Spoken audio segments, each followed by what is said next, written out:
Ya kita makaron mga kaibahan no sa Bahin Karaita Pilot Elementary School kung sa siin may ongoing nga payout ro dahil karang gina gauman 2,500 ka mga legitimate or franchise holder nga mga tricycle drivers no iya sa aton karang Banwa 8 Kalibo.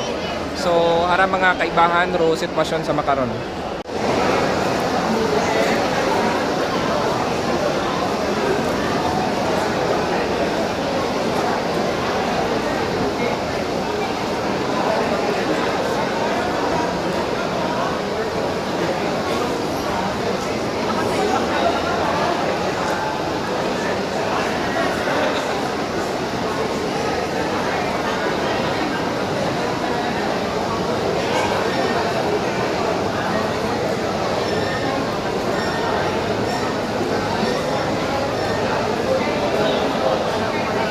Okay, hara mga kaibahan no.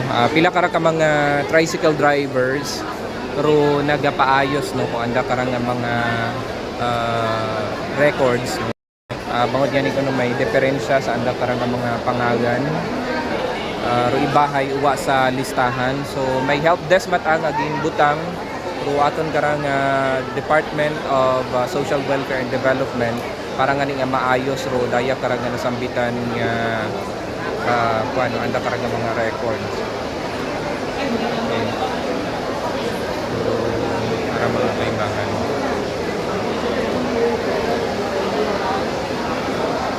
Hapon!